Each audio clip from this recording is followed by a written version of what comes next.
ಗುರುಭ್ಯೋ ನಮಃ. ಶ್ರೀಮಾತ್ರೇ ನಮಃ. ಈ ದಿನದ ನವರಾತ್ರಿಗೆ ನಾವು ಸ್ಪಂದಿಸಿ ಸ್ಕಂದ ಮಾತೆಯ ಬಗ್ಗೆ ತಿಳಿಯೋಣ. ಸ್ಕಂದನ ಅಂದರೆ ಕಾರ್ತಿಕೇಯನ ತಾಯಿ, ಗುರುಗುಹ. ಆ ಮಹಾ ಗುರುಗುಹನ ತಾಯಿಯಾಗಬೇಕಾದರೆ ತಾನೆಷ್ಟು ಪುಣ್ಯವಂತೆ.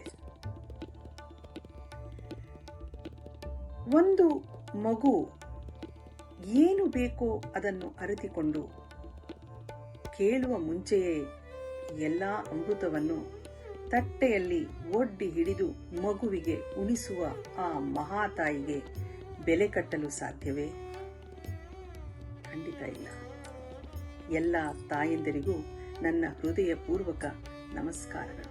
ನಮ್ಮಲ್ಲಿರುವ ಆ ಪ್ರೇಮವನ್ನು ಹೊರಸೂಸಿದರೆ ಎಲ್ಲರೂ ಸ್ಕಂದ ಮಾತೆಯರೇ.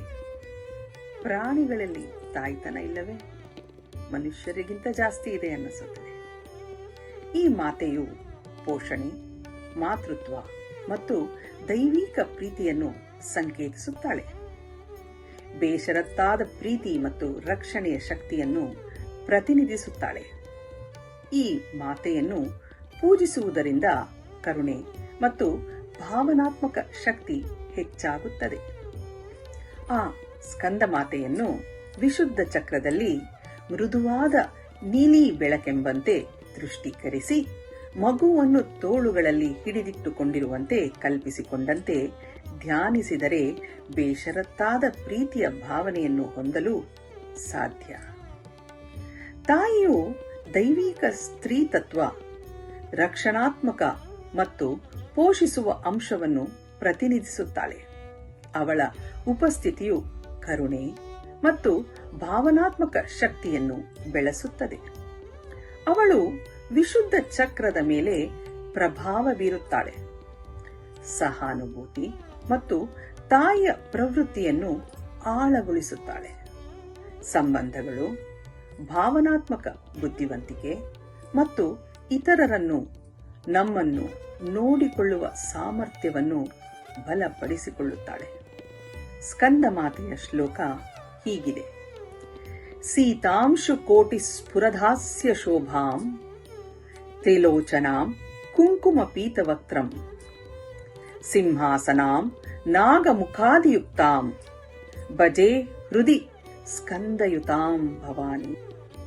ಇದರ ಅರ್ಥ, ಕೋಟಿ ಚಂದ್ರರಂತೆ ಪ್ರಕಾಶಮಾನವಾದ ಮುಖದ ಕಾಂತಿಯುಳ್ಳವಳು, 3 ಕಣ್ಣುಗಳಿವೆ, ಕುಂಕುಮ ಪೀತವರ್ಣದ ಮುಖವಿರುವ, ಸಿಂಹಾಸನದಲ್ಲಿ ಕುಳಿತಿರುವ, ನಾಗ ಮುಖಗಳಿಂದ ಅಲಂಕರಿಸಲ್ಪಟ್ಟಿರುವ, ಹೃದಯದಲ್ಲಿ ಸ್ಕಂದನನ್ನು ಹೊಂದಿರುವ ಭವಾನಿಯವರನ್ನು ನಾನು ಭಜಿಸುತ್ತೇನೆ.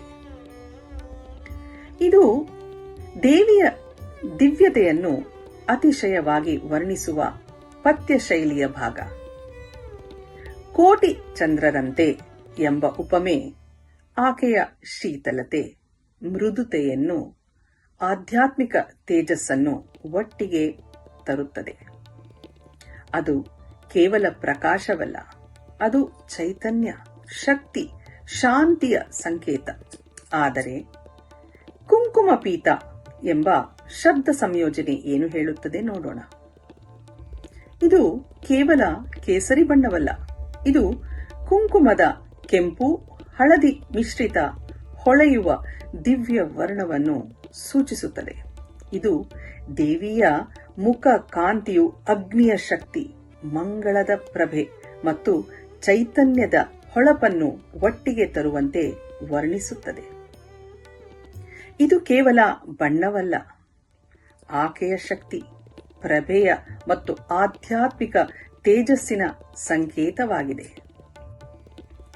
ಸಿಂಹದ ಸಿಂಹಾಸನ ಮತ್ತು ಸರ್ಪದ ಲಕ್ಷಣಗಳು ರಾಜಪ್ರಭುತ್ವ ಮತ್ತು ಪ್ರಾಥಮಿಕ ಬುದ್ಧಿವಂತಿಕೆಯನ್ನು ಪ್ರಚೋದಿಸುತ್ತದೆ. ಆದರೆ ಸ್ಕಂದಳ ಹೃದಯದಲ್ಲಿ ತಾಯಿಯ ಶಕ್ತಿ ಮತ್ತು ಯಥೋಚಿತ ಅನುಗ್ರಹವನ್ನು ಪ್ರತಿಬಿಂಬಿಸುತ್ತದೆ.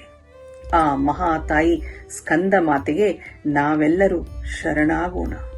ಓಂ ಶ್ರೀ ದುರ್ಗಾರ್ಪಣಮಸ್ತು. ಲೋಕಾ ಸಮಸ್ತ ಸುಖಿನೋ ಭವಂತು. ಸಮಸ್ತ ಸನ್ಮಂಗಳಾನಿ ಭವಂತು. ಓಂ ಶಾಂತಿ ಶಾಂತಿ ಶಾಂತಿ. ನಮಸ್ತೆ.